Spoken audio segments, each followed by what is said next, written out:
Já? Bom dia, presidente Lula. Bom dia a todo o público da TV 247. É uma alegria poder entrevistá-lo aqui nessa condição agora como presidente da República mais uma vez.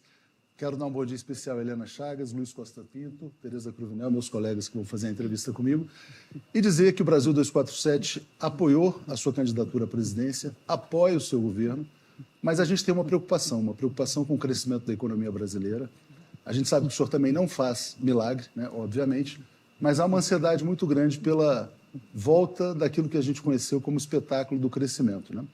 Nesse sentido, a gente vai propor, nesse começo de entrevista, uma primeira rodada sobre economia, mas antes de mais nada, bom dia e obrigado aqui pela entrevista. Bom dia, Tuxi, bom dia, querida Tereza, bom dia, Lulia.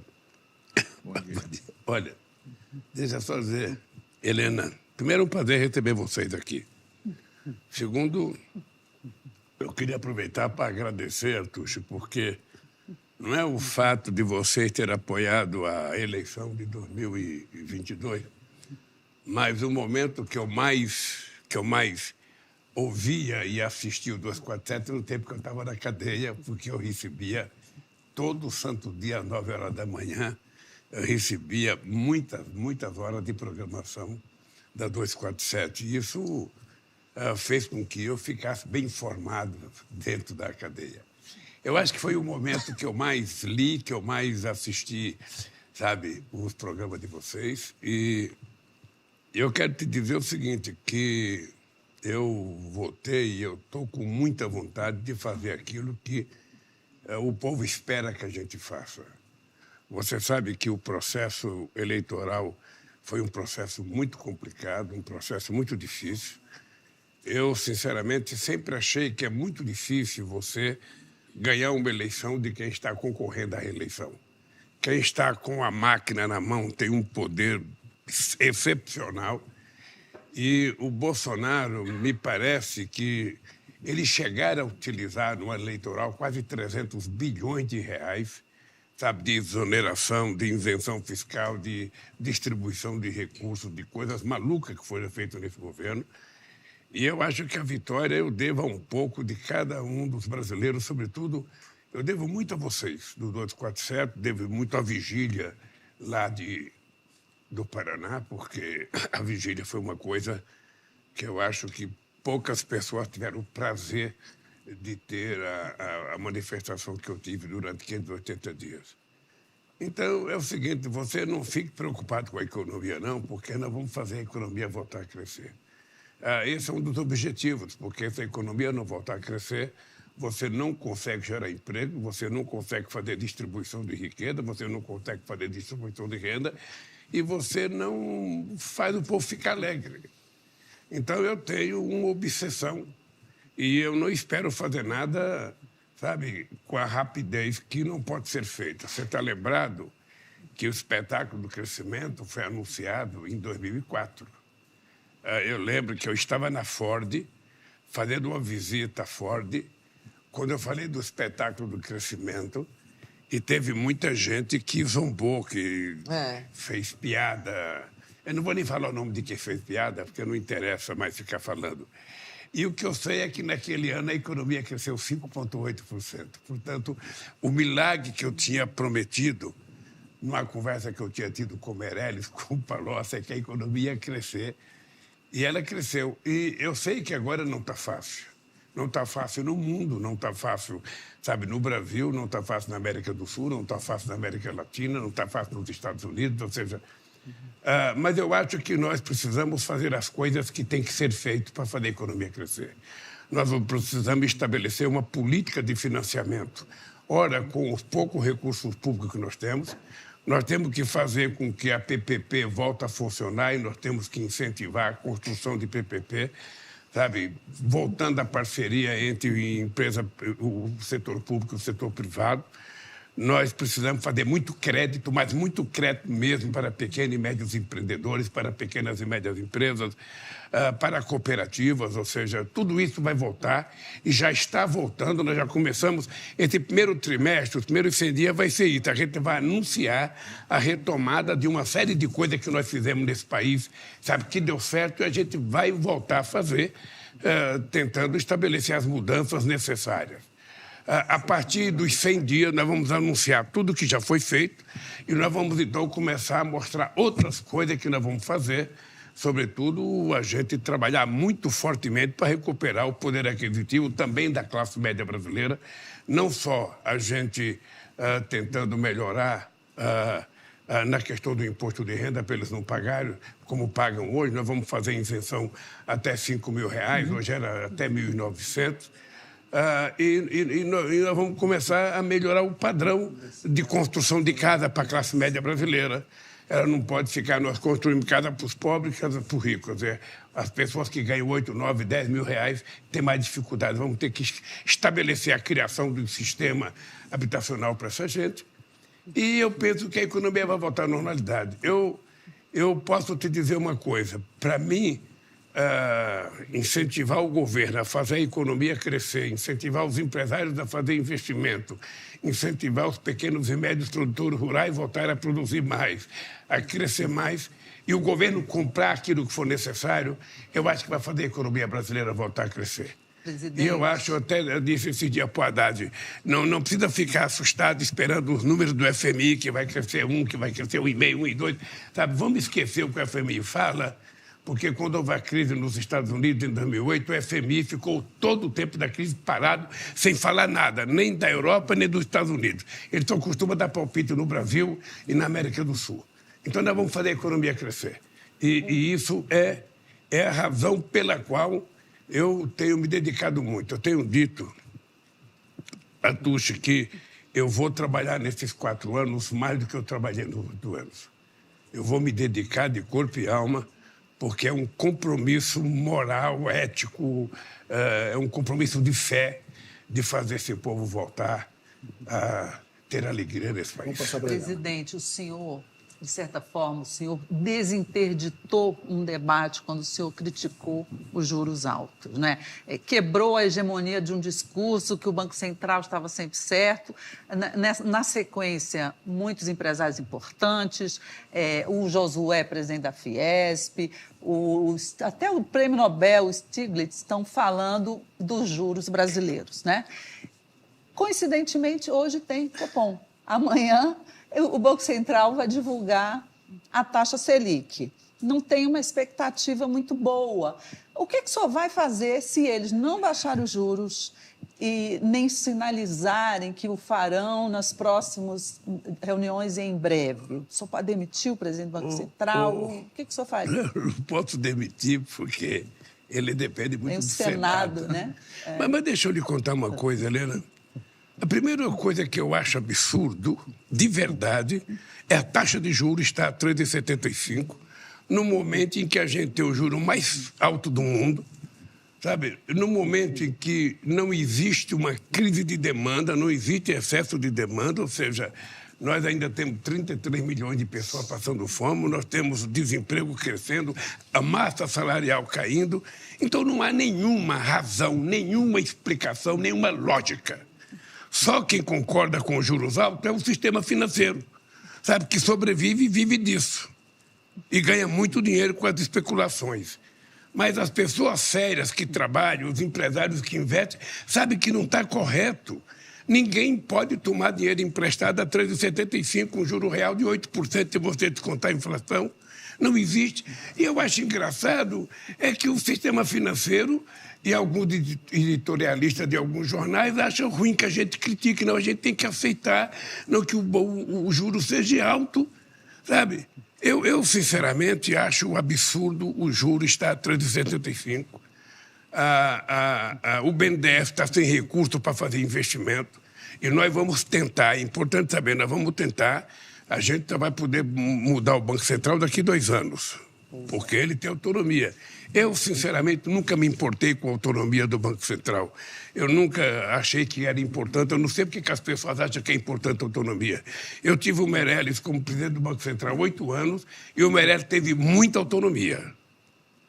Também muita gente criticava o Meirelles. Aliás, toda a reunião do Copom, toda, sem distinção, a Fiesp fazia crítica, o movimento sindical fazia crítica, o Celso Amorim fazia crítica, seu vice fazia crítica, o Zé Alencar fazia crítica, e é normal que as pessoas critiquem Ninguém é obrigado a concordar. Eu, sinceramente, acho que o presidente do Banco Central não tem compromisso com a lei que foi aprovada de autonomia do Banco Central. A lei diz que é preciso cuidar da responsabilidade da política monetária, mas é preciso cuidar da inflação também, é preciso cuidar do crescimento de emprego, coisa que ele não se importa. Então, O senhor vai continuar batendo. Eu vou continuar batendo, eu vou continuar tentando brigar para que a gente possa reduzir a taxa de juros para a economia voltar a ter investimento. Senão, o BNDES, nesses últimos anos, devolveu 600 bilhões de reais ao governo. Ou seja, fica sem dinheiro para fazer investimento. Ainda esse ano o BNDES tem que devolver 90 bilhões ao Tesouro.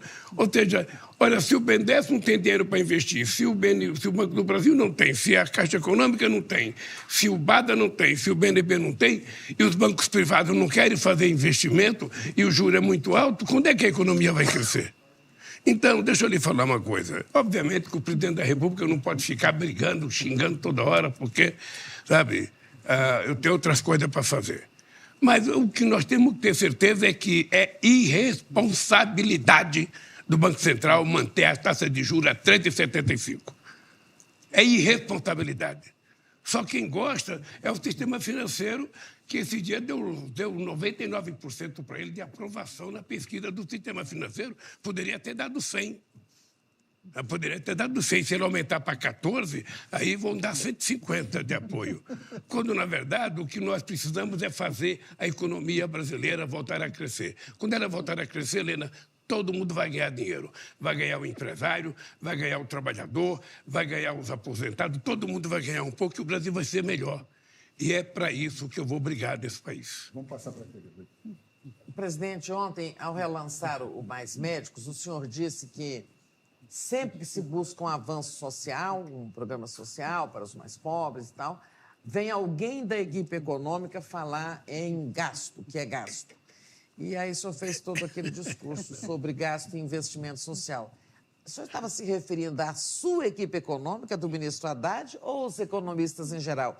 E também queria lhe perguntar por que o senhor não aprovou logo a proposta de âncora fiscal do Haddad? Que defeito o senhor viu nela, na proposta? Olha, primeiro, eu não falei da minha equipe econômica. Sim. Eu falo...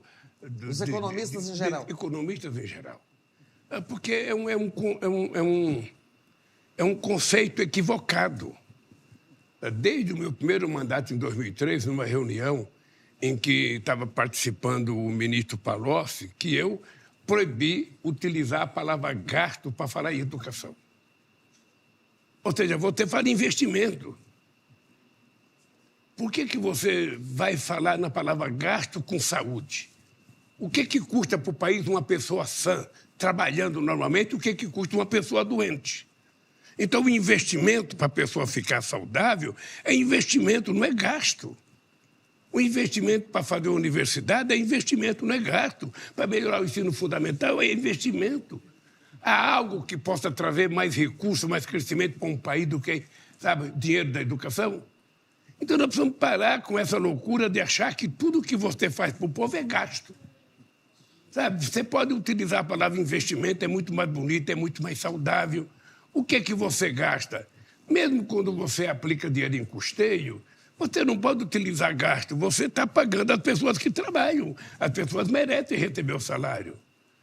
Tá? Obviamente que não é um investimento que traz retorno, que tem rendimento, mas ele melhora a qualidade de acordo com o salário que você paga para as pessoas.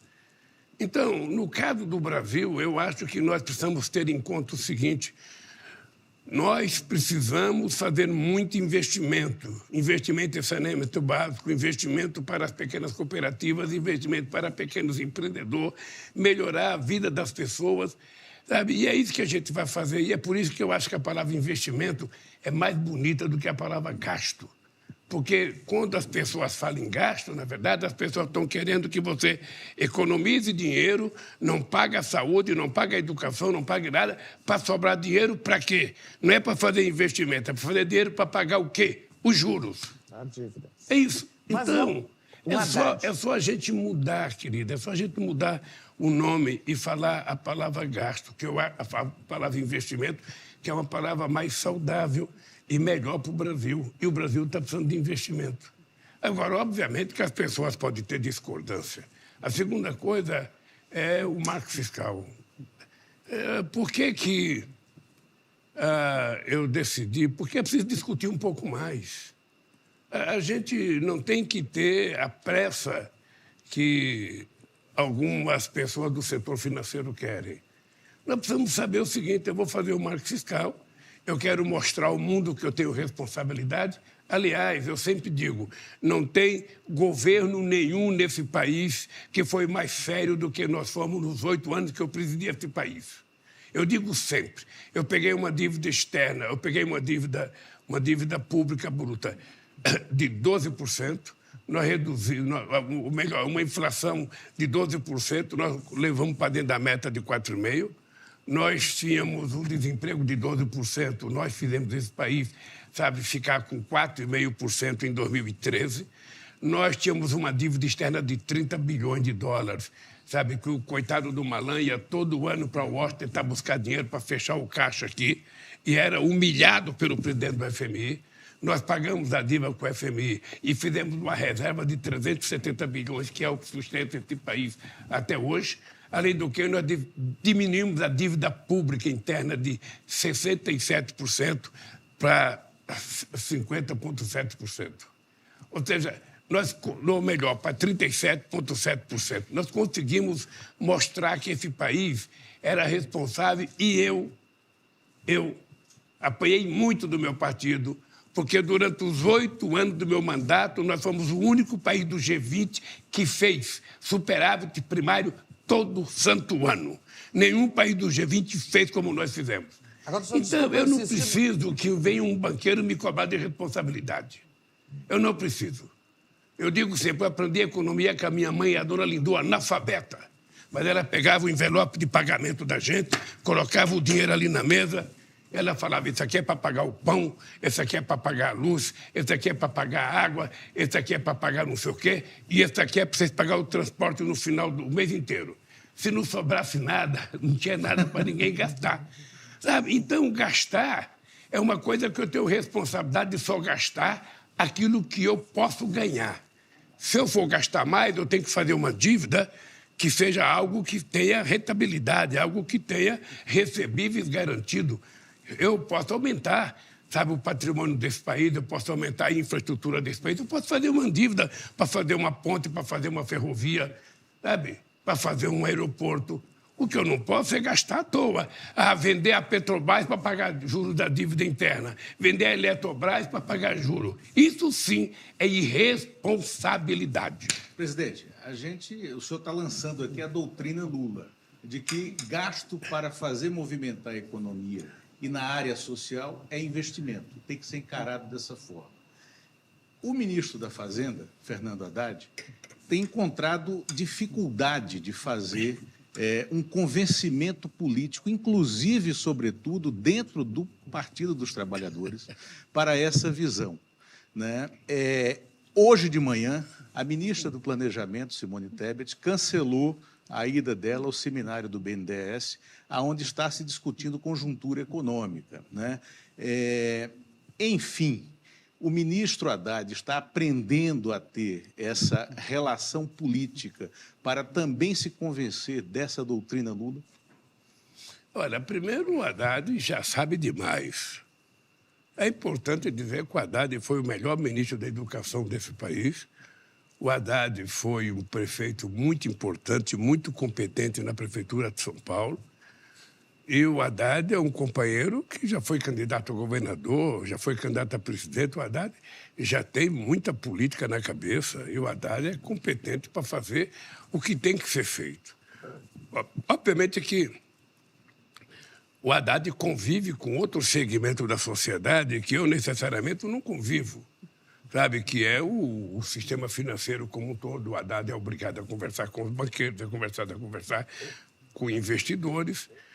E o Haddad tem que fazer as coisas com cuidado. O Haddad, ele pensa igual o governo, não há nenhum problema do PT contra o Haddad, né? Nenhum problema meu contra o Haddad. Sabe, eu tenho pelo Haddad um respeito profundo, um carinho profundo, e eu tenho certeza que o Haddad vai ajudar a resolver o problema da economia desse país. É apenas uma questão de tempo, ou seja, é importante lembrar como é que nós encontramos esse país. Vocês viram na apresentação que nós fizemos quando terminamos, sabe, a investigação do que tinha sido feito pelo ex-governo, o desastre que estava feito aqui depois que nós terminamos a transição, em todas as áreas, sabe? Então, esse país foi desmontado. Então, nós temos que preparar esse país para poder receber, sabe, a injeção de ânimo que nós precisamos dar. E eu tenho certeza que o Haddad vai cumprir com essa tarefa da forma mais extraordinária possível. E eu falei para o Haddad, olha, nós não temos que ter para quem indicar, sabe, o nosso modelo de marco fiscal agora. Sabe, nós vamos viajar para a China. Sabe, quando a gente voltar, Haddad, você reúne, sabe? Vai ser só na volta? Não vai ser apresentado. Vai ser só na volta? Deixa eu te contar por que não pode ser antes da volta. Nós embarcamos sábado.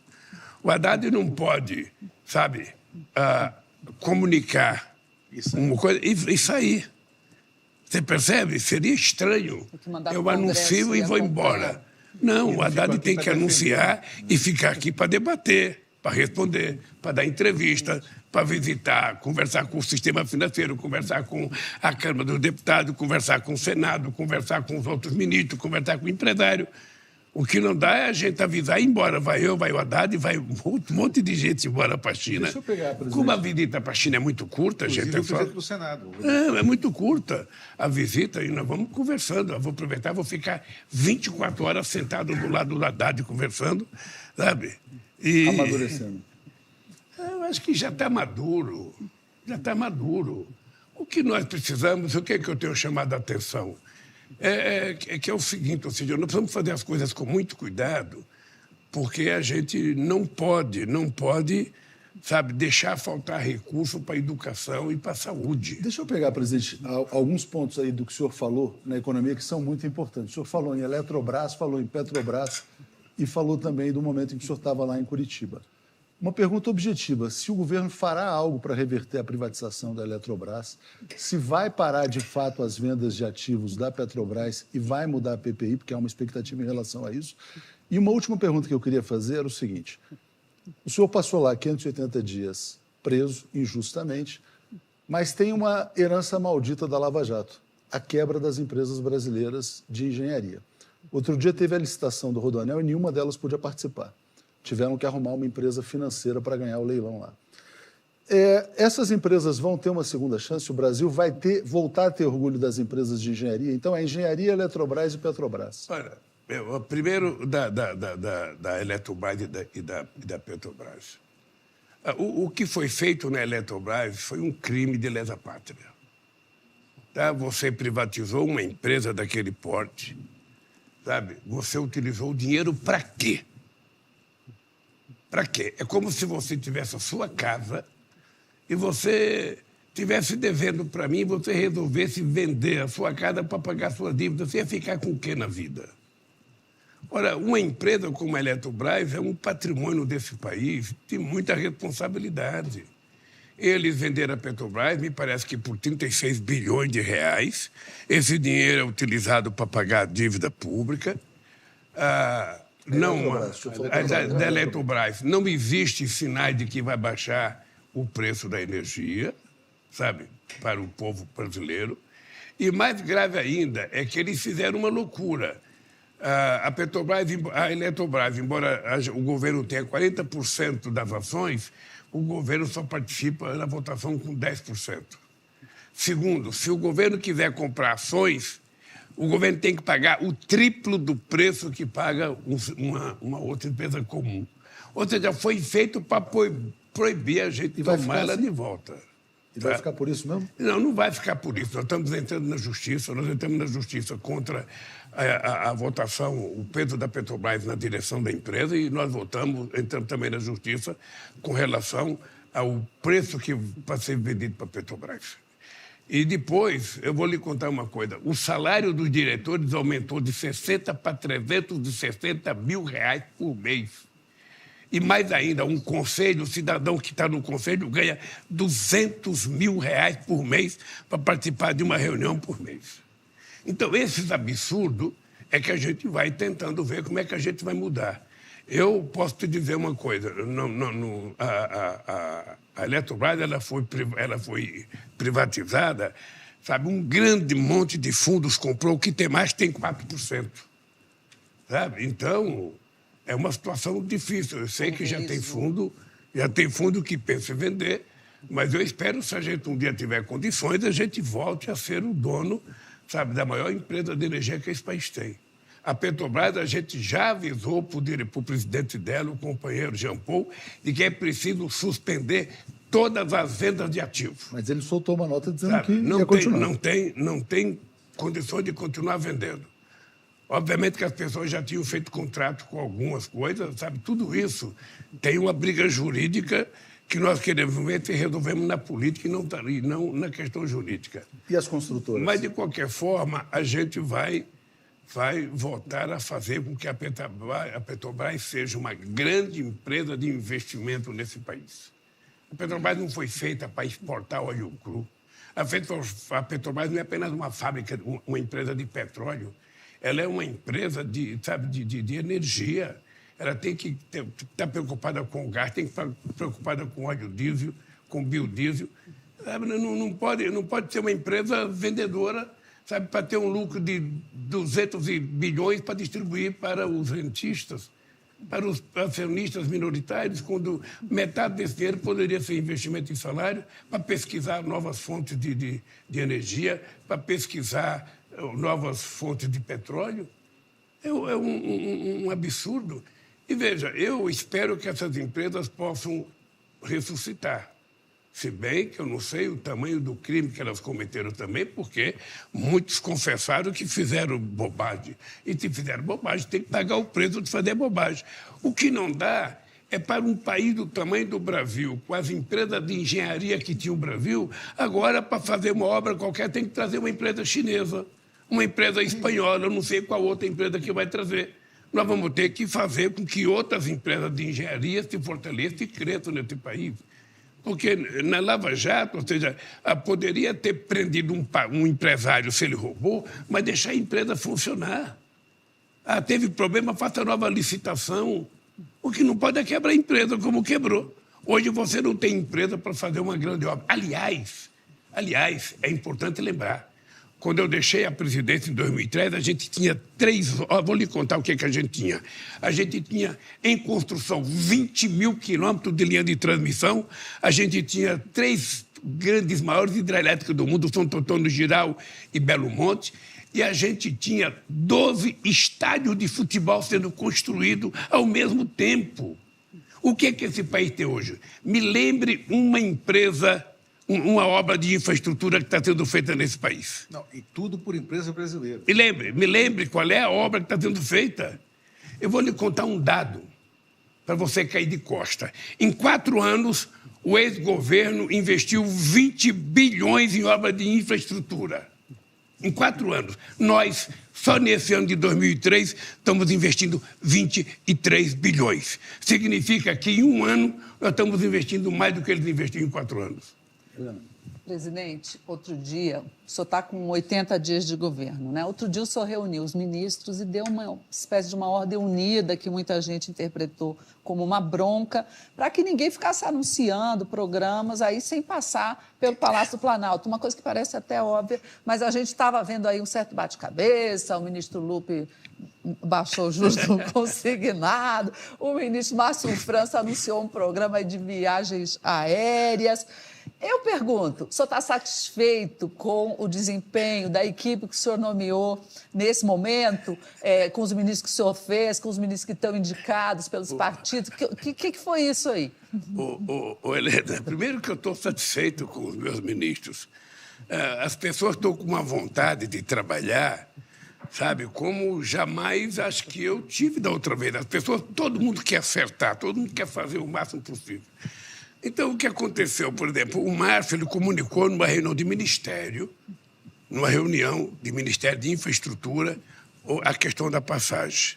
Então, eu falei para o Márcio, olha, você vai na Casa Civil, acerta com o Rui, para a gente poder fazer um anúncio dessas coisas como uma decisão de governo. Sabe? Ficou acertado. Aí, no dia seguinte, o Márcio anunciou. O Lupe esteve comigo e com o Rui Costa. O Lupe falou, sabe, que estava difícil os aposentados pagarem a dívida porque eles aumentaram o endividamento dos aposentados em 45%. Ou seja, um cidadão que ganha R$1.000, ele não pode fazer uma dívida que ele paga 45%, sabe, do que ele ganha de dívida. Então, era preciso baixar o juro, mas era baixar pouca coisa, porque tem uma lei que foi feita depois que a gente deixou o governo, que regulamenta a quantidade de juros que pode ser, eu não sei se é 1,80 ou 1,90. A Caixa já está a 1,90 de juro ao mês. Se você for comparar 1,90 sobre 1,90, vai dar o dobro da taxa Selic. Sabe? Você não precisa cobrar o juro tão alto. Mas, ao invés de anunciar, porque eu acho que era uma coisa correta você tentar baixar a taxa de juros, não apenas no Banco do Brasil, mas tentar discutir, inclusive, com o sistema financeiro que empresta crédito consignado. Tem banco que empresta 8% ao mês, a 9% ao mês. Isso é um roubo do coitado do aposentado. O cara ganha R$1.400. Como é que o cara vai pagar 8% de juros ao mês? Então, era preciso ter feito um acerto para anunciar uma medida que envolvesse a Fazenda, que envolvesse o planejamento, que envolvesse os bancos públicos e os privados. Não, o Lupe anunciou, sabe? Aí todo mundo suspendeu. Depois do Lupe estar numa reunião comigo, junto com o Rui, e eu falei, olha, você agora conversa com o Rui para acertar como é que a gente vai. Você tem que chamar os bancos para conversar, sabe? Bom, ele anunciou, sabe? Uma coisa que poderia ser 100% boa, favorável, criou um clima de insatisfação, sabe, nos bancos, que precisava ter avisado isso e se preparado, porque ele não pode baixar com a facilidade que a gente quer que eles baixem. Mas, de qualquer forma, a tese é boa e nós agora vamos tentar de ver como é que a gente consegue fazer com que o juro baixe de verdade. Né? Tá dando uma ordem. As pessoas estão com muita vontade de trabalhar, você tem a primeira experiência indígena no governo, sabe? A Sônia Guajajara, ela tem uma vontade extraordinária de fazer as coisas novas e é tudo muito difícil porque nunca teve, sabe? Então há excesso de pressa e proatividade. Mas eu acho que o pessoal está muito à vontade. Eu estou com uma surpresa agradabilíssima dos ministros que foram governadores, que foram prefeitos.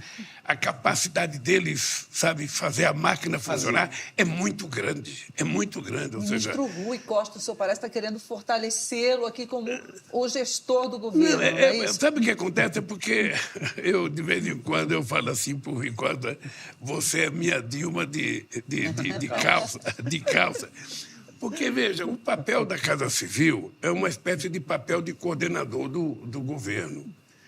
E é quase como se fosse uma espécie de defesa dos interesses do presidente da República. Eu lembro da Dilma, que a Dilma chegava numa reunião do governo, a Dilma falava assim, ninguém vai mentir para o presidente. Se mentir, eu vou dizer que é mentira. Então, eu achava aquilo fantástico, porque aquilo me deixava dormir com a consciência tranquila que tinha alguém tomando conta. Dizer que ele é Dilma pode despertar as ambições futuras dele. E o Rio, deixa eu te contar uma coisa, o Rio já foi chefe da Casa Civil do Jacques Wagner. E o Jacques Wagner me falava, presidente, ele é um cara que vai tomar conta, pode ficar certo que ele vai tomar conta. Então, e, obviamente, que às vezes o chefe da Casa Civil discorda do ministro. Eu lembro da Dilma discordando do Sérgio Rezende, do Haddad, do Guido Mantega. Do Palocci, na época, também. E é interessante, porque o ministro, às vezes, criava um caso, brigava, e eu ia lá e fazia o carinho necessário para não ter desarmonia entre o governo. O senhor é mestre nisso, Mas né? eu estou muito, sinceramente, Atucha, eu estou muito feliz. Essa equipe, eu acho que ela vai ter um sucesso extraordinário, sabe? Eu estou me sentindo assim, como se tivesse tido um terremoto, a casa tivesse toda desmontada, então você chegou, sabe? E começou a arrumar a casa, colocar as coisas no lugar. E eu acho que dentro de 100 dias nós vamos estar prontos para anunciar outras coisas. Ô, presidente, realmente, todo dia tem um esqueleto no armário, como eu brinco, de heranças do Bolsonaro, né? Agora, houve já a primeira manifestação cobrando do seu governo, que veio dos estudantes, embora você tenha sido muito apoiado pela juventude na campanha, né, na eleição. Eles estão muito insatisfeitos com essa reforma do ensino médio, que foi aprovada por medida provisória, de forma assim, sem debate, lá no Congresso, durante o governo Temer, embora houvesse um projeto deixado pelo Haddad. Então, há uma insatisfação muito grande. O seu governo, não deu sinal de que vai revogá-la. E a UNE, os estudantes, estão fazendo uma cobrança muito grande. Ali no 247, da nossa TV, o tempo todo, as pessoas dizendo que o governo, né, tem que cobrando essa revogação. É a pergunta mais cobrada pelo público, presidente. A gente tem muitos professores que nos assistem falar também. Uma coisa. Eu até conversei com o ministro Camilo e ele vai fazer um debate sobre o ensino médio. Ele vai fazer uma discussão com os educadores, com os estudantes, não vai ser do jeito que está. Ele vai fazer a discussão, sabe, para que a gente possa fazer uma coisa que seja agradável ao governo, mas também aos estudantes.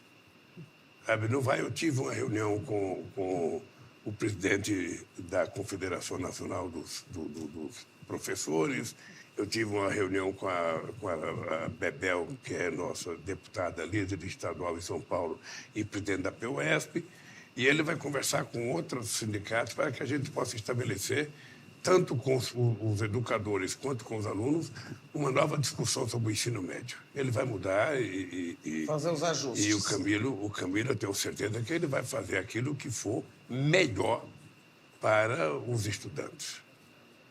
Agora, presidente, o senhor está satisfeito com essa proatividade e essas ideias dentro do governo, no Palácio, mas o governo precisa começar a rodar dentro do Congresso também. Há uma disputa entre o presidente da Câmara e o presidente do Senado sobre o rito das medidas provisórias.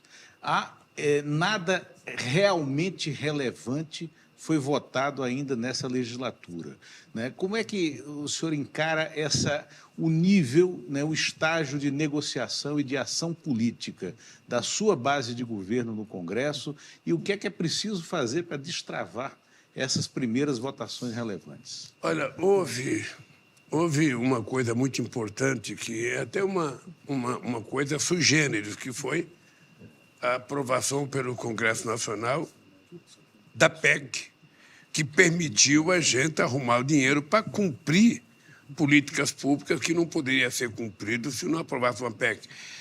Disseram que era a PEC do Lula, não era a PEC, era do governo anterior.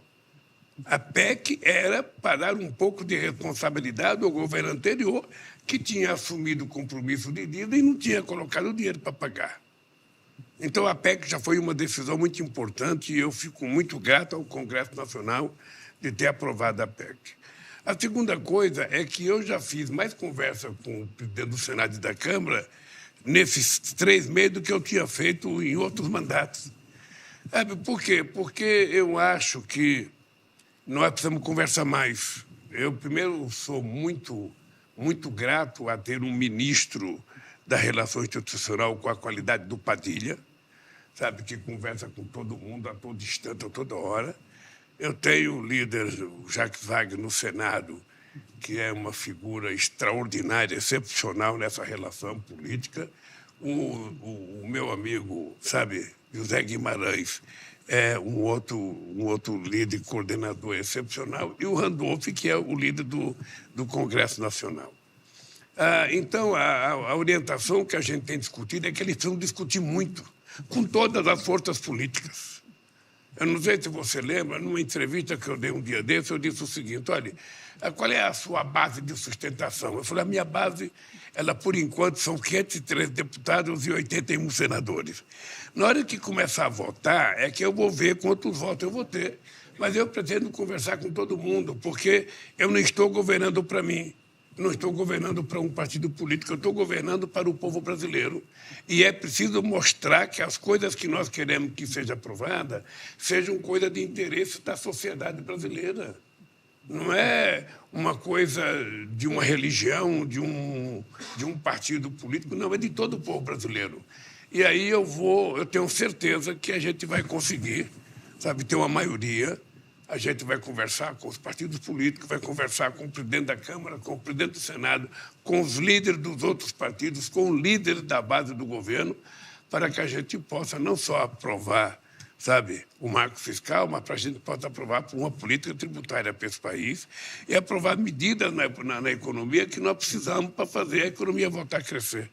Eu acho que é possível. Pode cumprir o eu acho, calendário de veja, julho? eu não sei se é possível votar uma reforma agrária Tributária. total, mas quem sabe você possa votar coisas importantes na reforma tributária que tem como ponto principal o seguinte: as pessoas mais pobres têm que pagar menos imposto de renda, a pessoa mais rica tem que pagar mais imposto de renda. Esse é o centro da nossa política tributária.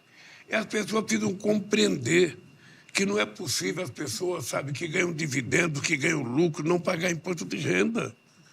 Senão esse país não vai sair da encalacrada que ele está. Presidente. Então, eu estou convencido que a gente vai conseguir convencer a Câmara e o Senado a aprovar aquilo que a gente precisa. A divergência que existe entre o presidente da Câmara e do Senado, eu acho que é uma coisa que são duas pessoas maduras, duas pessoas que têm responsabilidade. Eu, se puder, vou conversar o máximo que eu puder conversar com Eu sei que o senhor ia usar a viagem para a China para conversar com os dois, mas o Lira desistiu, né? Eu não sei. O Lira não me comunicou que desistiu ainda. Mas, veja, seria importante, porque nós vamos ter também conversa com um político chinês. Eu acho que essa visita para a China é uma viagem extremamente importante. Não só para garantir a relação boa que o Brasil tem com a China, mas para a gente ampliar a nossa relação com a China. A gente ampliar, sabe, na questão cultural, na questão científica e tecnológica, na questão política. E por isso que eu gostaria que fosse o presidente da Câmara e do Senado. Eu sei que vai muitos deputados. Para mim, isso é muito importante. Aproveitando esse tema da China que eu já ia trazer, eu queria lhe perguntar se, além da relação empresarial, política, cultural, se o senhor vai tocar nas conversas com o presidente Xi Jinping sobre o tema da paz mundial. Ele vai estar chegando da Rússia. O senhor cobrou, quando o Olaf Scholz veio aqui, a China tem que entrar nessa discussão, né? E o senhor tem se colocado como um ator disposto a buscar uma solução para essa guerra. Isso vai entrar nas discussões? Se depender de mim, vai. Ora, porque tem uma coisa, Atucha, que nós temos que levar em conta. Primeiro, o Brasil é um país que não tem contencioso. E o país sempre trata todos os outros países com muito respeito. E eu tive o prazer de conviver meus 8 anos de mandato junto com o Celso Amorim no Ministério das Relações Exteriores, um momento de protagonismo do Brasil que até então a gente não tinha conhecimento. Nós voltamos e eu acho que o nosso protagonismo vai voltar se a gente souber fazer as coisas que têm que ser feitas. Por exemplo, não sei se vocês viram, o Celso Amorim foi esses dias na Venezuela, sabe? Foi numa conversa, para conversar, não vamos querer restabelecer a nossa relação com a Venezuela, sabe? Vamos querer montar a nossa embaixada lá, queremos montar a embaixada aqui. A Rússia não é um país qualquer, não é uma coisa insignificante, sabe? A Rússia é muito importante, sabe, para garantir que a paz no mundo prevaleça por muitos e muitos séculos. Agora, como está todo mundo envolvido, o Brasil disse textualmente: nós condenamos a invasão, sabe, da integridade territorial da Ucrânia. Nós achamos que a Rússia não poderia ter feito isso, não precisaria ter feito isso, tá? Mas fez. A guerra está lá, já faz 1 ano. Então, agora, é preciso encontrar alguém que comece a falar em paz. Porque os Estados Unidos não estão falando em paz, a Europa não está falando em paz, está todo mundo envolvido, direto e indiretamente, naquela guerra. Sabe? Então, eu vou conversar com o Xi Jinping, porque a China é um país extremamente importante, é um país que pode ter, sabe, uma discussão mais séria com os Estados Unidos. Eu disse para o Biden, eu disse para o Macron, eu disse para o Olaf Scholz que o Brasil está à disposição para fazer qualquer esforço para garantir a paz. A primeira coisa que tem que fazer é parar a guerra, depois senta para conversar, para ver o que é possível acertar da relação entre os dois países. Sabe, o que é suficiente para a Rússia parar, o que é suficiente para a Ucrânia aceitar. Isso tem que ser conversado, mas só pode ser conversado depois que terminar a guerra. Então, esse é um assunto que eu vou conversar com o presidente chinês, e eu acho que a China já é uma grande novidade a China ter ido lá agora, uma boa novidade a China ter ido lá, porque é preciso que a gente pare todo mundo e fale, vamos voltar a conversar. E eu estou convencido que o Brasil pode dar uma contribuição extraordinária para colocar fim à guerra e voltar à paz. Certamente. Presidente, eu queria fazer uma pergunta assim, institucional. O senhor assumiu e há uma expectativa de normalização institucional. Cada poder volta para sua casinha, né? O executivo com seus poderes, o legislativo com seus, o judiciário com seus, os militares voltando para sua casinha. O senhor acha que já avançou nisso? Porque o senhor sofre, no legislativo, o senhor sofre assim, na carne, distorções que acho que nenhum presidente sofreu, né? Um Congresso de maioria de centro-direita, o senhor um sujeito de centro-esquerda, eles nunca tiveram tanto poder, né? O judiciário também andou marchando ali além dos próprios passos. E os militares, a gente vê um esforço enorme, não é? Para despolitizar. O senhor acha que avançou nisso, que vai avançar? Eu vejo o senhor agora se reaproximando dos militares. É uma pergunta muito cheia, né? Muito complexa. O senhor responde a parte que o senhor quiser. Mas o pessoal também cobra punição ao pessoal de 8 de janeiro, né? Deixa falar uma coisa. Veja, eu, pela Constituição brasileira, sou o chefe supremo das Forças Armadas. Então, a Aeronáutica e a Marinha, o Exército, elas obedecem ao comando do presidente da República. E eu faço questão de, naquilo que for necessário, aquilo que for necessário fazer, eu vou fazer. Eu não vou ficar de biquinho com as Forças Armadas. Nós estamos discutindo coisa séria. Todas aquelas pessoas que participaram da movimentação de 8 de janeiro, daquele golpe, vão ser punidos. E quem participou do golpe será punido pela justiça civil e não pela justiça militar. Todo mundo sabe disso. Sabe? O cidadão que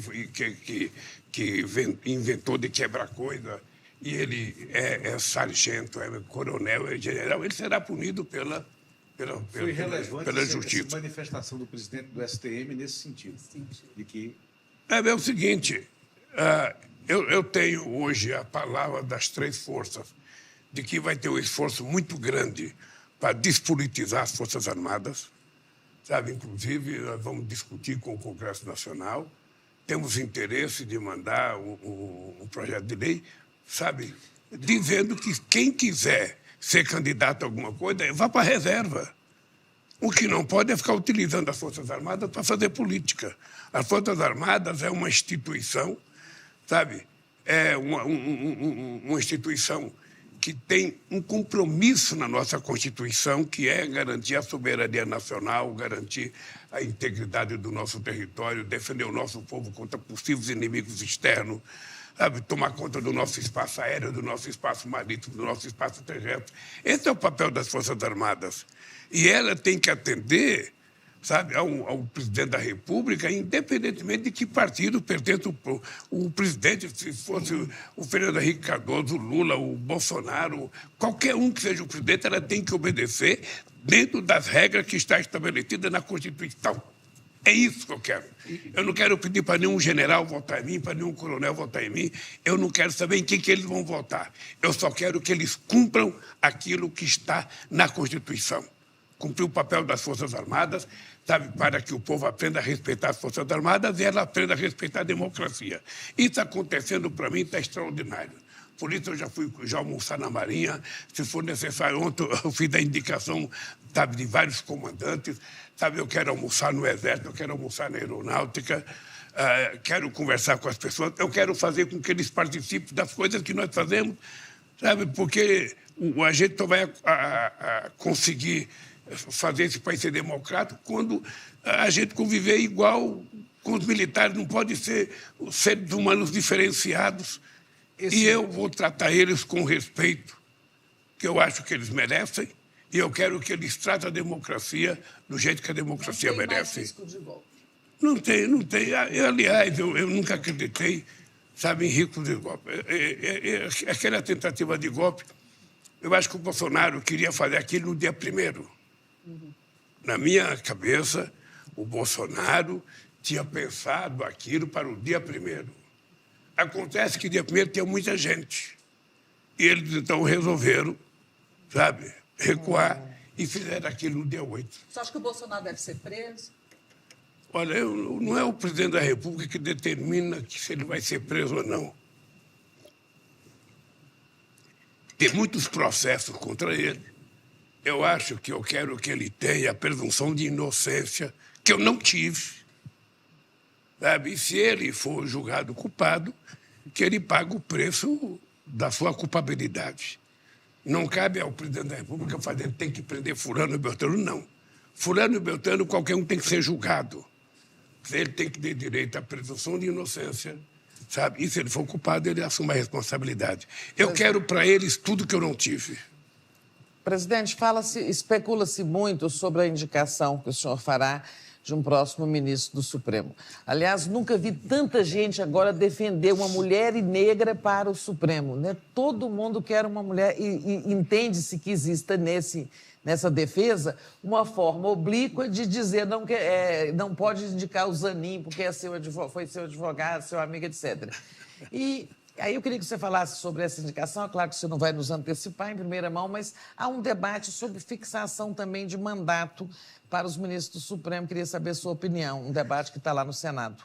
Quando o Haddad foi candidato em 2018, no programa de governo do Haddad estava a discussão de um mandato para a ministra da Suprema Corte. Ou seja, eu não sei se na época era um mandato de 15 anos, ou seja, você pode entrar, sabe, e ficar só 15 anos, você pode entrar a partir de uma idade e termina aos 75. Eu acho que é um assunto que a gente vai discutir proximamente da questão do papel do mandato do ministro da Suprema Corte. Essa discussão que está sendo feita é uma discussão que não tem sentido. É uma coisa meio sem lógica. Veja, primeiro, é da responsabilidade do presidente da República indicar o ministro da Suprema Corte para que o Senado da República possa validá-lo ou não. É assim, foi assim. Eu já indiquei 6 no outro mandato, sabe? Não indiquei nenhum amigo meu. Todos que eu indiquei, se tivesse que voltar hoje e eu tivesse a mesma informação que eu tinha na época, eu os indicaria outra vez. Porque eu não vou indicar um ministro por ser meu amigo. Eu não quero indicar um ministro para fazer coisa para mim. Eu quero indicar um ministro da Suprema Corte que seja uma figura competente do ponto de vista jurídico e que esse cidadão exista lá para fazer com que a Constituição da República seja respeitada. É isso. Eu não quero um amigo. Eu não quero alguém do PT. Eu quero alguém que seja competente para exercer. E por isso é que eu digo o seguinte, o Cristiano Zanin, ele foi a grande revelação jurídica nesses últimos anos.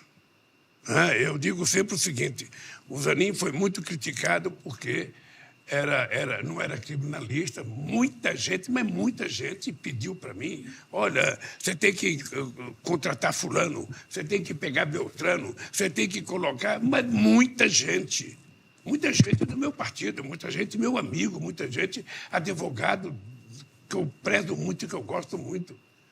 Ou seja, aí eu dizia, não, eu... Criaram até uma defesa paralela aqui em Brasília. Mas sabe o que acontece? Era o seguinte, eu tinha consciência que o meu processo não era jurídico. Eu tinha consciência que o meu processo era político. E por isso é que eu queria o Zanin. Porque as decisões políticas eu tomava.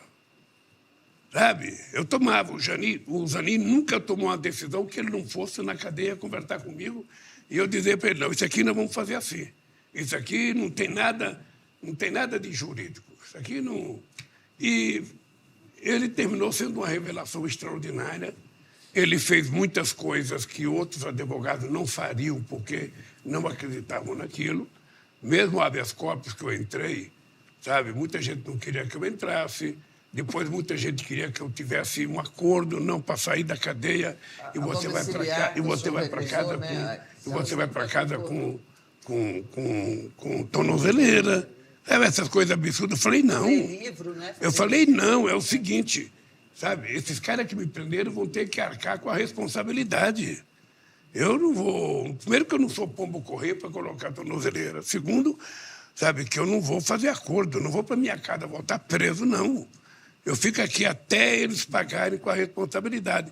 A sociedade foi se movimentando, teve muito apoio estrangeiro, teve muito apoio aqui internamente, e eles foram ficando incomodados, até, sabe, que resolveram me liberar. Agora, presidente... Então, só para terminar esse negócio da indicação, eu não sei quem que eu vou indicar. Eu não tenho compromisso oficial com ninguém. Então, é um problema meu, que no dia que eu tiver que tomar decisão, eu vou sentar sozinho, vou tomar a minha decisão e vou mandar o nome para o Senado. É isso que vai acontecer. Eu não tenho compromisso com um amigo meu, com jeito do meu partido, com um advogado. Não tenho. Eu vou indicar uma pessoa que eu acho que pode ser útil para o Brasil. Tá? Se der certo, tudo bem. Eu tenho que indicar 2, e, se possível, até 3. Sabe? Então, vamos ver. Presidente, e essa mesma lógica da decisão solitária vai valer mais na frente, quando em agosto, setembro, início de setembro, o senhor tiver que indicar o novo Procurador-Geral da República? Mesma coisa. E há alguma condição de o atual Procurador-Geral, né, receber um convite para ficar mais 2 anos? O problema, ô Lula, que você é muito esperto e você já quer que eu diga. Olha, a única coisa que eu tenho certeza é que eu não vou escolher mais lista tríplice. Tá? E o Ministério Público Federal tem que saber que eu não vou escolher por irresponsabilidade da Força-Tarefa do Paraná, que foi moleque, que prejudicou a imagem do Ministério Público Federal. Aliás, que quase destruíram a imagem da seriedade do Ministério Público. Um bando de moleque irresponsável. Sabe? Então, eles jogaram fora uma coisa que só eu tinha feito, de escolher a lista tríplice. Eles jogaram fora. O senhor e a Dilma. E esses moleques são responsáveis por isso. Então, eu vou pensar muito o que eu vou indicar. Eu não tenho ninguém em vista ainda. Eu tenho sabe, muitos nomes que as pessoas me falam que fulano é bom, outro é ótimo, tal. Eu vou levar muito em conta na indicação. É outra coisa, não vou indicar ninguém que seja meu amigo. É importante dizer, Luiz, que eu não quero indicar ninguém para fazer benefício para mim. Eu quero indicar as pessoas para fazer benefício correto para a sociedade brasileira. Tá? É assim que eu vou proceder e eu vou indicar uma pessoa boa. Eu indiquei, sabe, o primeiro nome que eu indiquei foi o Cláudio Fonteles, sabe, que foi uma pessoa excepcional. Na época, ele fazia parte de um grupo chamado Tuiuiu, que eles brigavam para não ter a segunda votação. Exato, ter o segundo mandato. Sabe? Foi o único. Para não ter o segundo mandato. Então, o Tuiuiu, quando ele elegeu o Cláudio Fonteles, era para isso. Não poderia ter reeleição. O que aconteceu é que o Antônio Fernando logo traiu o grupo Tuiuiu e brigou pela sua reeleição. Eu sei que o Cláudio Fonteles ficou irritado, ele foi conversar comigo para mim não indicar. E eu falei, não, eu vou levar muito em conta no momento certo. E aí tomei a decisão de indicar, até porque também naquele tempo estava sendo julgado o processo contra o Palocci. E eu, então, não poderia tirar alguém para dizer, ele está tirando para beneficiar o ministro. Então, ficou. Deixa eu entrar num tema aqui que é ligado à comunicação, mas tem a ver com a pesquisa IPEC que saiu nesse fim de semana, né, que mostrou assim, 44% dos brasileiros têm medo do comunismo. Quero perguntar se o senhor é comunista, se o senhor vai implantar o comunismo no Brasil, mas mais do que isso, quando acho que foi o diretor-geral da Polícia Federal, Andrei Meirelles, foi na CPI aqui do 8 de janeiro, em Brasília, e falou que as pessoas lá estavam vivendo num universo paralelo, né?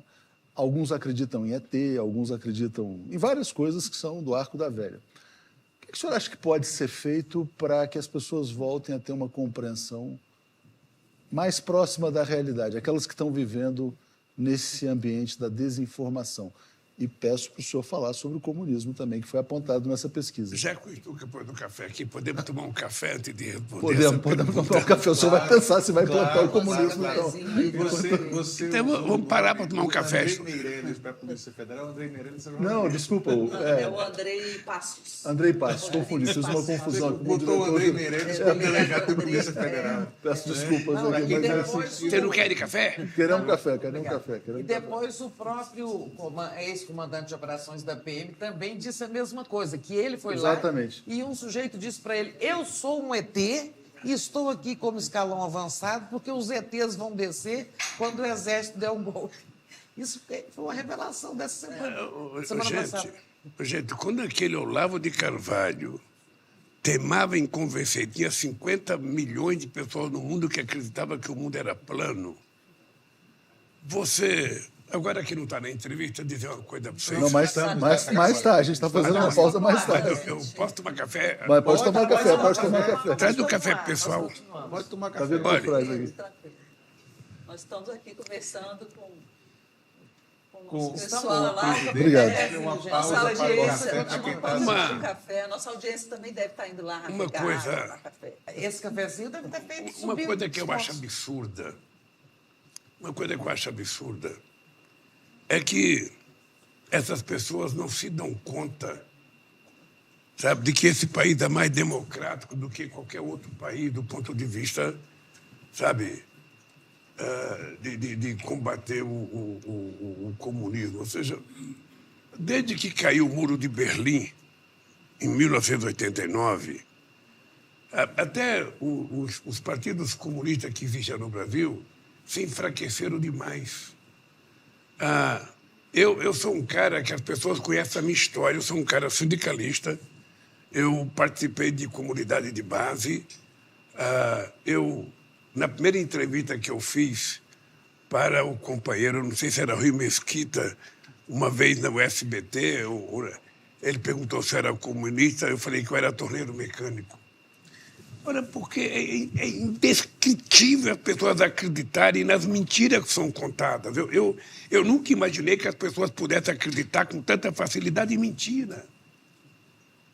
Sabe, embora eu não queira ficar falando o nome do ex-presidente, é inacreditável como é que esse cidadão conseguiu montar uma máquina de conduzir mentira nesse país, que uma parcela da sociedade vive com base na mentira.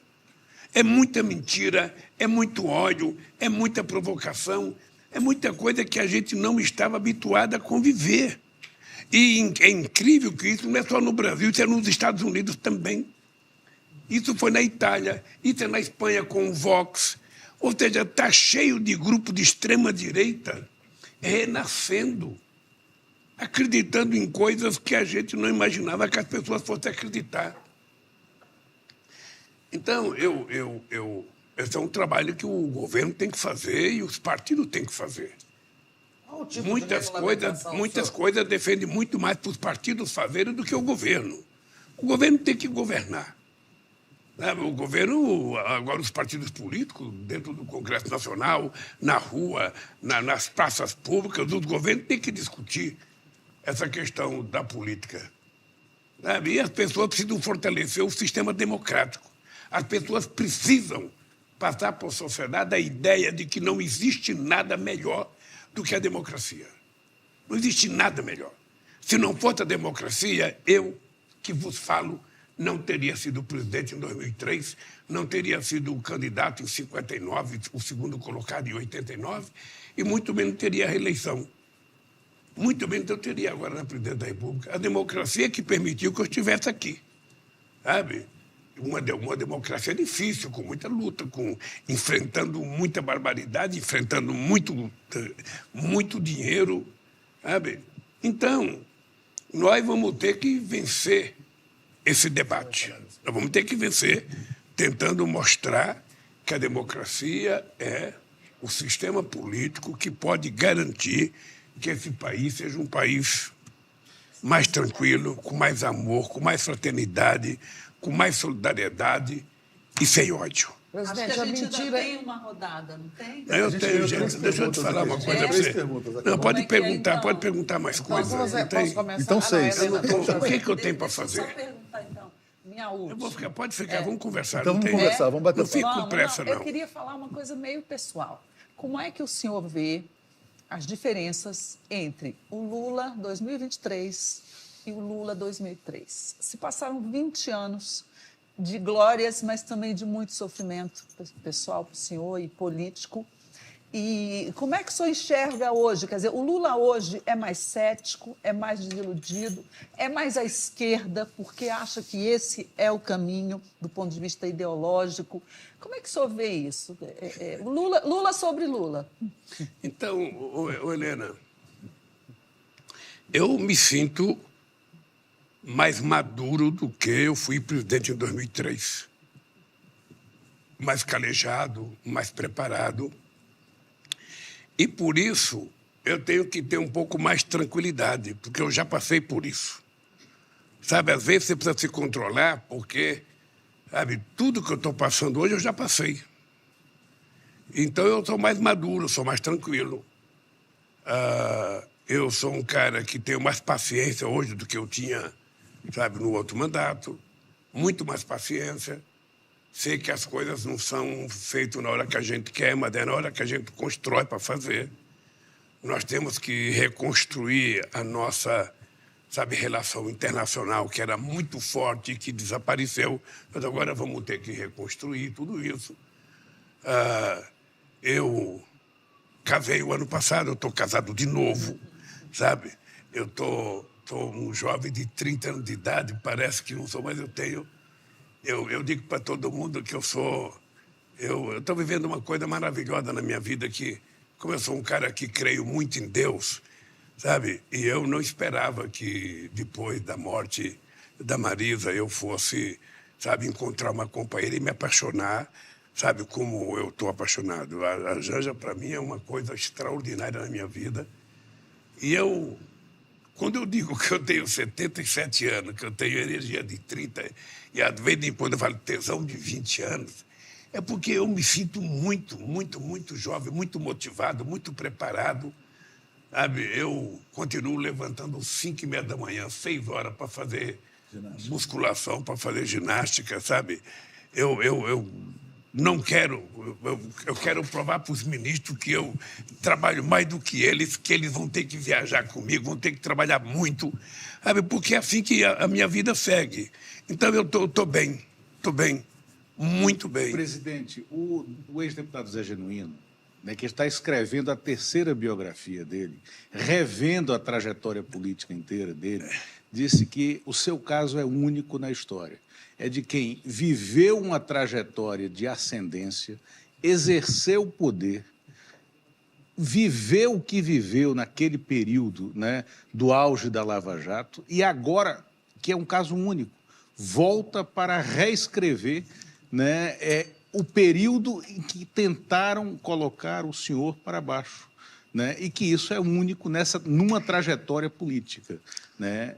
Olha, Está mais à esquerda? É isso? não, para mim tem uma coisa que é uma coisa sagrada. Eu sei o que eu passei. Eu sei a estrutura de mentira que montaram. Eu sei o processo de destruição que fizeram. E é sempre muito difícil, porque muitas vezes você tem amigos que desaparecem, sabe? Não é todo mundo que fala mais bom dia para você. Eu tive 9 horas de Jornal Nacional me destruindo. Eu tive 59 capas de revistas, milhares de páginas de jornais, contando os mais absurdos possíveis contra mim. Mas hoje todo mundo te ama, viu? Hoje toda essa mídia aí está apaixonada. Não, por mas isso. eu tinha noção que fazia parte de uma estrutura que não era nem uma estrutura só brasileira. Eu tenho consciência que a Lava Jato fazia parte de uma mancomunação entre o Ministério Público Brasileiro, a Polícia Federal Brasileira e a Justiça Americana, o Departamento de Justiça. Eu tenho certeza disso, sabe, porque foi uma coisa que envolveu toda a América Latina e era uma coisa que era para destruir mesmo, porque as empresas da construção civil brasileira estavam ocupando espaço no mundo inteiro. No mundo inteiro, as empresas brasileiras estavam ganhando licitação. Seja no Iraque, seja na Líbia, seja na África, em Miami. Em Miami, o aeroporto de Miami, a Odebrecht estava fazendo o aeroporto de Miami e, ao mesmo tempo, fazendo o Porto de Mariel. Os americanos entraram numa justiça proibindo ela de fazer o Porto de Miami, porque não permitia fazer obras em Cuba, e eles ganharam na justiça. Então, veja, nós tínhamos 4 ou 5 empresas de engenharia que estavam dominando grande parte, sabe, dos países da América Latina e da África. Bem, e no Oriente Médio também. Então, eu sabia, eu tinha mais ou menos noção. Tereza, eu vou te contar uma coisa que eu não sei o que eu te falei. A primeira pessoa que escreveu um artigo e disse... Como é que você falou? O Alves Lula foi você. E eu tinha certeza que o objetivo era chegar até mim. Eu tinha certeza. Muitas vezes eu não acreditava que fosse chegar, porque eu não conseguia entender como é que eles viam construir a mentira. Sabe, construíram e chegaram. E é engraçado porque a sentença do cidadão que mandou me prender é uma sentença que não tem criminalidade. É um crime determinado. Agora, isso é muito difícil, viu, Lula? Mas você tinha uma clareza, porque 3 anos, em 2015, num Diretório Nacional aqui em Brasília, que eu fui assistir, você fez um discurso dizendo o seguinte, olha, você tinha clareza de que o alvo era você... 2014, aquilo, né? Que você dizia assim, mas eu vou sobreviver. Aí o senhor falava, eu vou passar muita coisa, vão me acusar de muita coisa. Mas eu acho aquele discurso grandioso e tão profético. Não sei se ele existe em algum lugar. Você tinha muita clareza. Tereza, tem uma coisa na vida da gente que é assim. Quando você tem convicção da sua inocência, você não tem medo de brigar. Você sabe que eu poderia ter saído do Brasil, eu poderia ter ido para outro país, eu poderia ter ido para outra embaixada. Eu tinha noção que eu ia passar por aquilo para poder voltar mais forte. Quando você dizia eu vou sobreviver, você imaginava voltar à presidência? E eu tinha ainda certeza, veja, eu tinha certeza que era um processo e que eu ia sobreviver, ia sair mais forte. Por isso a minha tranquilidade... nesse período todo, muita mágoa. A morte da Marida foi uma coisa muito ruim. Depois da morte do meu irmão, quando eu estava na Polícia Federal, foi muito ruim. Sabe? As acusações, as leviandades, o que as pessoas escreviam, isso é tudo muito, muito duro. Muitas vezes você precisa se preparar para suportar isso, você não pode se deixar levar. Você cai numa depressão. Então, é engraçado porque eu fiquei naquela cadeia lá. Foi um momento muito rico na minha vida de resistência. Quantas vezes eu deitava naquela cama e ficava de barriga para cima, olhando o teto.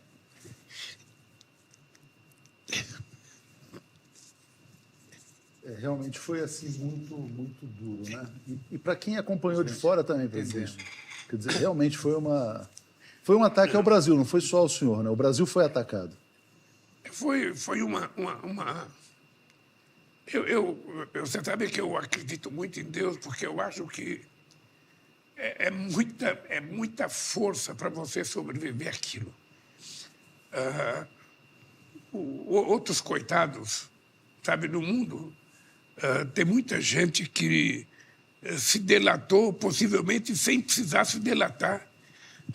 Pessoas que se quebraram, que não suportam, que ficam quebrados. Nego ameaçando prender filha, prender mulher, prender um monte de coisa. E nem todo mundo suporta isso. Nem todo mundo. Você veja, você pega um cara como a Aécio, ele não aguentou uma capa da revista Veja. Ele Sabe? O senhor Então, sabia como que eu estava tinha- sendo torturado. Como Era eu uma tinha tortura. inocência, era tortura. Como eu tinha inocência, uma coisa que eu tinha muito orgulho, que eu nunca contei isso, mas, por exemplo, de vez em quando ia um procurador, entrava lá de sábado ou de semana para visitar se estava tudo bem. Entrava 3 ou 4 procuradores lá e perguntava tudo bem, falava, não está tudo bem, só vai estar bem quando eu fuder esse muro. Sabe? Não, vocês cortam a palavra foder aqui. Não, é quando eu falava assim, olha, quando eu estou aqui para me vingar dessa gente. Sabe? Eu falava todo dia que ele visitava lá. Se prepare, entrava um delegado, eu falava a mesma coisa, se prepare que eu vou provar. E isso, obviamente, o Atucha, que a solidariedade de vocês, a solidariedade, o trabalho internacional que o Celso Amorim fez, sabe, que outras pessoas fizeram viajando, me deixou muito fortalecido, muito, muito, muito. Então, eu, de vez em quando, lembro disso, eu fico com uma certa mágoa, porque é um processo de destruição, sabe, que não é fácil suportar. Mas eu queria só pegar esse ponto que o senhor está falando, dessa destruição do ataque à sua figura, que foi um ataque ao Brasil. E aí vou fazer um depoimento pessoal, né? Eu sempre trabalhei cobrindo a área econômica, depois fui migrando para a área política e virei empresário no ano de 2010, na virada de 2010 para 2011, que foi o melhor momento da história econômica do Brasil desde sempre. Nunca houve nada igual àquele período. Eu falo para a juventude o que era o Brasil em 2010, como bombava, né, a economia, as pessoas não têm noção do que era. E eu, que sou um cara conservador, eu só, na verdade, me lancei nesse projeto empresarial porque tudo que se fizesse no Brasil naquele ano ia dar certo. Não tinha como dar errado, né? E a gente depois passou por todas essas turbulências acompanhando o seu processo. O senhor acha que depois do seu mandato, desses 4 anos, a gente vai reviver aquela situação em que o Brasil realmente estava despontando para ser 5ª economia do mundo, 4ª economia do mundo, como ele tem que ser pelos recursos que tem? Eu trabalho para isso. Eu trabalho para isso. Antes do final do mandato, né, presidente? Não, eu trabalho com a seguinte questão. Veja, se a gente... Primeiro, eu digo para meus companheiros que é o seguinte, a gente não pode ficar todo dia de manhã levantando e falando, porque a economia está ruim, porque está difícil. Sabe, se a gente ficar pensando isso, desiste, vai embora para casa. Sabe, a gente tem que dizer o seguinte, o que eu vou fazer para as coisas ficarem boas? O que eu vou fazer? Eu tenho que fazer. Eu não tenho que ficar pensando, sabe, de que está difícil o crédito, que está difícil. A gente tem que saber disso para a gente fazer coisa nova. E eu quero provar que essa história do FMI dizer que vai crescer 1,5% no próximo ano, não sei das quantas, eles vão ser desacreditados por nós. Porque nós vamos fazer essa economia voltar a crescer. É só a gente começar a fazer as coisas que precisam ser feitas, gente.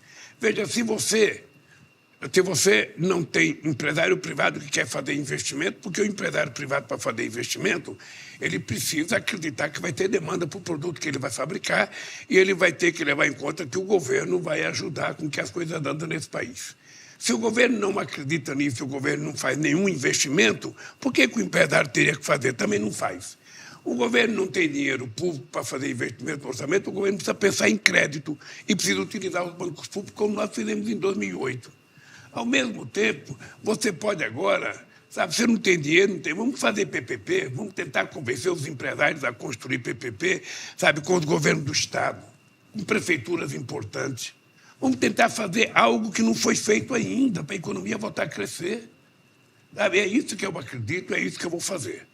Nós estamos agora, nesses 3 meses, vencendo, recuperando apenas o seguinte, não sei se vocês já viveram em casa que dava enchente. Eu já vivi em casa que entrava 1,5 de água dentro de casa, 1,5 metro de água dentro de casa. Às vezes a gente levantava com barata, com rato, tentando sobreviver, sabe? E eu acho que nós encontramos o Brasil mais ou menos assim. Sabe, uma coisa semi-destruída, que a gente não acreditava. E agora nós tomamos a decisão, nós vamos recuperar tudo que nós tínhamos feito, que estava dando certo. Aquilo que não tiver bom, a gente vai aprimorar e vai melhorar. Vamos fazer... Eu quero viajar muito o mundo, porque nós temos que recuperar, sabe, a imagem do Brasil no exterior. Nós temos que recuperar a imagem do Brasil no exterior, O Brasil tem que voltar a ter um protagonismo internacional muito importante. O Brasil era muito respeitado. E a gente vai ter que fazer investimento. Ora, você vai ter que acreditar de que o Estado tem capacidade de motivar o incentivo nesse país. Depois eu quero fazer muita reunião com o empresário, eu não quero saber se as pessoas gostam de mim, eu não estou propondo casamento para ninguém. Eu quero que as pessoas gostem deles próprios. E gostem, tem que fazer investimento. Por isso que o Haddad está correto quando o Haddad fala as pessoas que não pagam imposto têm que pagar imposto. Sabe, nós temos aí o CAF, que tem 1 trilhão e não sei quantos bilhões de pessoas que não estão pagando os impostos para esse país. Nós temos que fazer as pessoas pagarem imposto para as pessoas poderem contribuir com o governo, para a economia poder voltar a crescer. Se a gente não fizer nada diferente, a gente vai ficar... O Brasil é assim. O Brasil, mesmo quando ele cresceu 14% ao ano, quando o Delfim Neto era ministro da Fazenda, na década de 70, sabe, o povo não melhorou de vida. Bom, presidente, o senhor fala isso no dia em que as montadoras brasileiras anunciam layoff, né? O senhor, nesse período que o Atush citou, o Brasil produzia, no final do seu governo, 4 milhões de automóveis por ano, né? O setor automobilístico encolheu, indústrias automobilísticas como a Ford, por exemplo, foram embora do Brasil no período em que nós vivemos a tragédia de 2016 para cá. E a qualidade do empresário brasileiro nesses 20 anos que a Tereza citou mudou. O empresário brasileiro médio mudou a cabeça, mudou a forma de ter interlocução com o governo e mudou o compromisso com o país. Olha, eu acho que a gente não tem mais os empresários que a gente tinha na década de 80. Sabe? A gente não tem mais um companheiro da qualidade do Antônio Emílio de Moraes, sabe? Do Bardella, dos Vilares, sabe? Do Zé Alencar. Você tinha empresários, sabe, que tinham a cabeça nacionalista, pessoas que pensavam no Brasil. Você não tem hoje mais. Hoje não você temos tem uma elite nacional. Hoje você tem... Eu estou muito feliz que o Josué tenha assumido a posse da Fiesp, porque o Josué é um jovem talentoso, sabe? Ele é um empresário, sabe, de uma empresa grande, e ele pensa no Brasil como o pai dele pensava. Então, é uma coisa que me alenta. Nós temos que procurar esses empresários, todos esses empresários que pensam, que sabe, acreditam no Brasil e sabem que esse país não pode ser um país pequeno, esse país não pode ser uma republiqueta de banana, esse país pode ser um grande empresário. Como é que a gente pode estar na indústria automobilística passando o que está passando? Só pode ser o seguinte: primeiro nós precisamos deixar, sabe, de importar tantos carros e de fabricar mais carros aqui no Brasil. Não dá para a Ford, que a Ford também queria ficar aqui importando carro, outro quer importar carro, não. Se a gente tem 30 indústrias automobilísticas no Brasil, nós temos que produzir carro aqui. Agora, eu fiquei surpreso quando eu vi a Mercedes deu férias coletivas, não sei que outra empresa quer fazer não sei o quê, ou seja, o fato concreto é que o país está desaparecendo do ponto de vista do crescimento industrial. Nós estamos ficando um país, está crescendo o setor de serviço e está crescendo a importação de produtos que não pagam nenhum imposto nesse país. Ou seja, como é que a gente vai poder ficar vivendo assim? Como é que esse país vai ficar crescendo? Você tem a agricultura produzindo muito, mas se paga pouco imposto no Brasil. Então, nós precisamos saber que país que a gente quer construir. Que país que a gente quer construir, que país que a gente quer fazer. O país vai voltar a crescer, vai voltar a gerar emprego, vai melhorar a vida das pessoas, ou esse país vai definhando, como aconteceu agora? O senhor está muito aberto a conversar com o setor produtivo, com o empresariado do país. Agora, parece que a palavra mercado provoca no senhor uma irritação muito grande. Como é que é isso? Não. O vai conversar com esse pessoal também do setor financeiro? Eu não considero o mercado só o banqueiro, não. Eu considero o mercado também empresa. Os empresários fazem parte do mercado, vocês fazem parte do mercado. Tá? Todo mundo faz parte do mercado. Ou seja, o que acontece é o seguinte, é que você tem uma área do mercado ligada ao sistema financeiro que só pensa no lucro, só pensa na especulação, só pensa... A pergunta que eu faço é o seguinte: qual é a explicação que as pessoas me dão para que o Credit Suisse tenha dado um rombo de 54 bilhões de dólares, que era um banco que dava palpite sobre tudo, sobre tudo, sobre tudo? Salvo pelo governo. E o governo suíço vai lá... E quem salvou ele? Me parece que é 7% do PIB suíço o que está colocando para salvar o Credit Suisse. Mas eu fico pensando, esse banco, há um ano atrás, qualquer diretor, qualquer CEO do Credit Suisse falava como se o banco fosse a coisa mais importante do mundo, mais perfeita do mundo, mais... Quebrou. Como quebrou os bancos americanos. Como tinha quebrado aqui uma vez quando o Fernando Henrique Cardoso criou o PROE. Como quebrou na crise de 2008. Então, é o seguinte, eu lembro que em 2020, quando a gente foi discutir o G20, a gente estava discutindo, em 2008, sabe o que a gente estava discutindo? Era preciso acabar com esse negócio do senhor do banco ganhar bônus, ou seja, que às vezes afundava o banco, as pessoas vão vendendo papel atrás de papel, vendendo papel, não produz nada. Chega uma hora que a mentira financeira desaparece. Então, nós precisamos discutir também qual é o papel dos bancos. Esses bancos vão emprestar dinheiro para o setor produtivo, porque a sua empresa pega dinheiro e ela produz, ela cresce, ela gera emprego, o banco também ganha. Mas hoje não, ele quer viver de especulação. E quer viver só da taxa de juros do governo. Não é correto e não é possível. Por que esses bancos não emprestam dinheiro para os empresários? E são contra o BNDES emprestar. Tão nervoso com a Luiz Mercadante. Sabe? Eu coloquei a Luiz Mercadante no BNDES porque o banco precisa voltar a ser um banco de investimento. Ponto pacífico. Esse banco tem que voltar a ser um banco de investimento. Ele tem que emprestar dinheiro para pequena empresa, para média empresa, para grande empresa. Tem que emprestar dinheiro para quem precisa de longo prazo, para a economia voltar a crescer, para as empresas voltarem a produzir, para voltar a gerar emprego. Para voltar ao círculo virtuoso que a gente já teve. O Banco do Brasil, tudo isso, sem fazer nenhuma loucura, porque, sabe, eu não quero que esses bancos também tenham prejuízo. Eu quero que eles tenham lucro. Mas eu quero que eles tenham lucro, sabe, sabendo que uma parte desse lucro tem que ser investido. Como é que se explica, gente? Como é que se explica a Petrobras ter 215 bilhões de reais para distribuir para os acionistas minoritários e a gente não está sequer refinando a quantidade de gasolina que nós precisamos? Então, é o seguinte, a gente está numa situação ainda que ainda nem montou a diretoria toda da Petrobras, nem montou o conselho todo, porque tem uma lei das estatais que foi feito para negar a política. Para negar a política. E eu acho uma vergonha, sabe, do jeito que esse país foi feito. Acho uma vergonha do jeito que esse país foi tratado, do jeito que o Guedes tratou quando foi ministro da Fazenda. Uma total irresponsabilidade e nós precisamos dar seriedade a isso. Todo mundo quer ganhar dinheiro. O empresário quer ganhar dinheiro, o trabalhador quer ganhar dinheiro, a classe média quer ganhar dinheiro. Sabe? Todo mundo quer ganhar dinheiro e, se todo mundo ganhar, fica melhor para todo mundo. O que eu não posso é aceitar que um país que é o terceiro produtor de alimento do mundo, o primeiro produtor de proteína animal do mundo, tenha 33 milhões de pessoas passando fome. E qual é a explicação que a gente pode dar? Qual é a explicação? Nenhuma.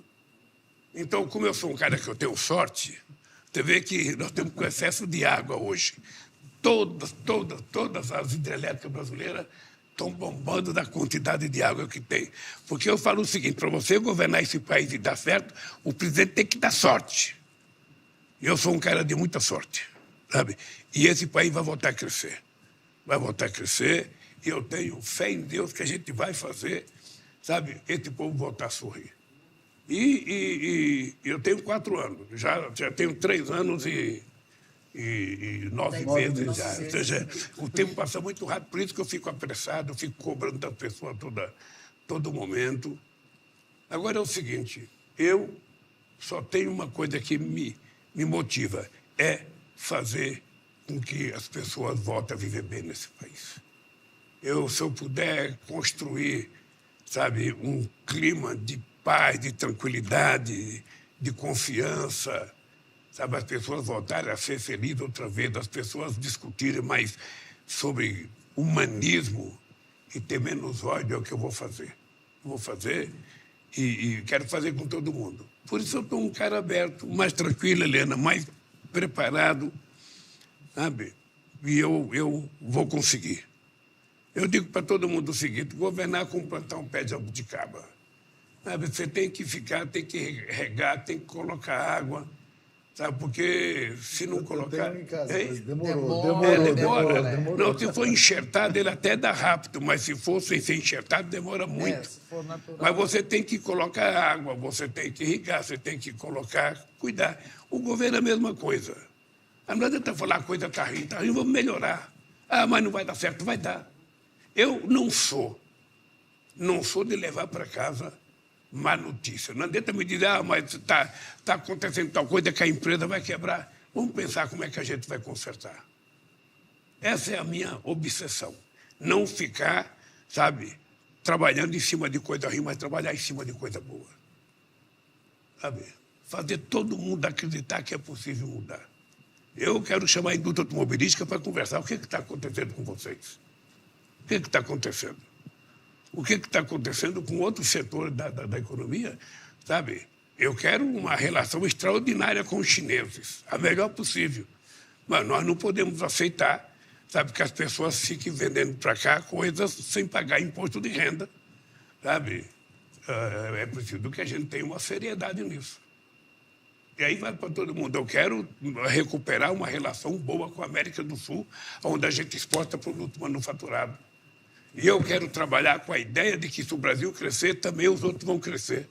É importante que cresça, porque não queremos um país cercado de miseráveis. Então, meu caro Artuxa, esse mundo que nós vamos criar, eu só espero que você tenha paciência, porque, sabe, a gente vai voltar a economia brasileira, voltar a crescer, a gente vai voltar a gerar emprego, a gente vai voltar a massa salarial. Esse dia, eu não sei se vocês perceberam, eu estava em Itaipu e eu estava falando de um menininho de 5 anos. Ele gritava toda hora, ele estava com um papel para me entregar. Aí, de repente, o Celso, o cara encosta perto de mim e falou o seguinte: ô Lula, vai baixar o preço da picanha? Ô, presidente, eu não podia deixar, Não, então... ele te informou, ele falou... E está caindo. Eu não posso deixar de te mostrar o desenho do nosso desenhista, o João Pedro, que fez em homenagem, ele encontrou com o senhor na Bahia e não podia passar a entrevista sem trazer o recado. Ele é um exemplo, né, mundialmente conhecido, um autista, extraordinário. E ele está orgulhosíssimo de ter encontrado o senhor na Bahia.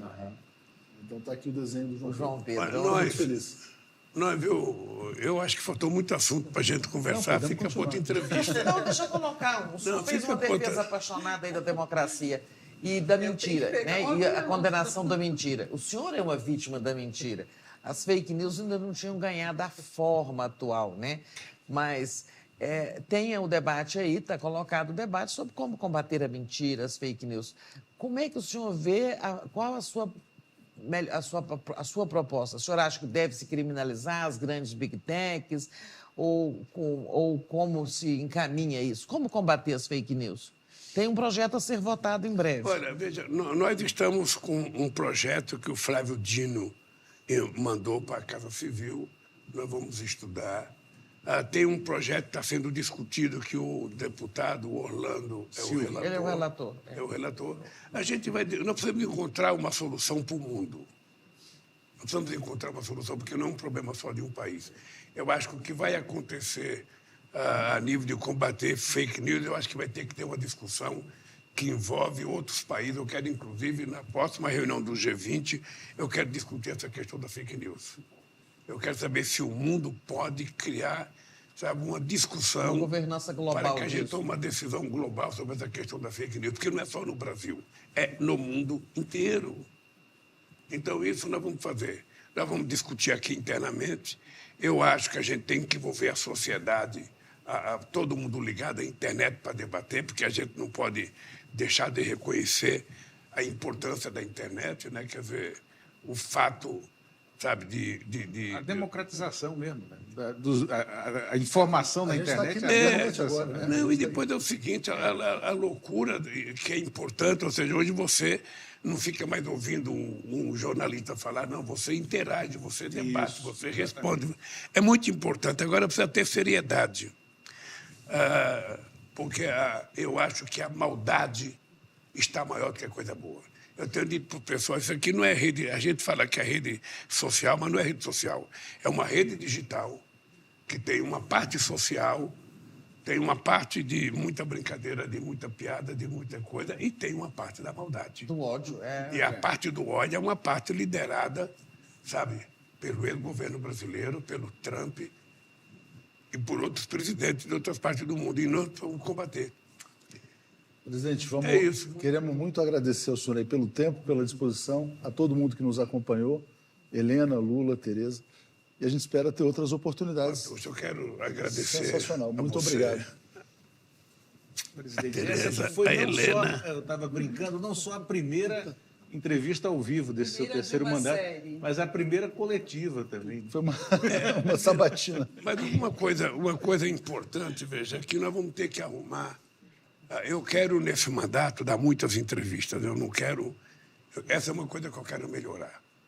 Primeiro, no primeiro mandato, a gente tem muita preocupação de dar entrevista. Você fica muito isolado e você termina não falando porque as pessoas falam mal e, ao invés de você enfrentar, você fica evitando. Normalmente você tem, sabe, você pode ter um assessor de imprensa que fala, presidente, não vai falar com a imprensa, não vai discutir hoje. A imprensa está falando tal coisa. Eu acho que não só eu, mas o governo inteiro e mais o pessoal nosso da comunicação, nós temos que falar muito. Nós temos que disputar, sabe, para que a gente sempre possa estar dizendo aquilo que nós consideramos que é verdade. Sabe, a gente vai anunciar um programa, vai. Se a imprensa não noticiar, a gente tem que noticiar. Nós temos que encontrar um jeito da gente negociar e mostrar aquilo que a gente está fazendo. Nós vamos melhorar as redes. A nossa TV vai melhorar. Nossa TV pública. Sabe, nós vamos tentar fazer uma TV pública. Eu sempre sonhei de ter uma TV pública tipo o Canal 5 francês, tipo a BBC de Londres. Sempre achei, sabe, que não precisava ter disputando audiência, mas ter uma seriedade. E eu acho que a gente está conseguindo montar. As condições técnicas hoje são muito melhores, porque Tá. o digital agora permite Muito, ela ter canais em todo Eu o acho país. que nós vamos E conseguir. antes não permitia. Acho que nós vamos conseguir fazer uma boa coisa. Acho que o Pimenta vai ter sucesso. Presidente, obrigado. Obrigado, querido. Muito bom. Até a próxima. Muito bom, Obrigado a todos. Obrigada. Só para você saber, eu vou dar um conselho para você.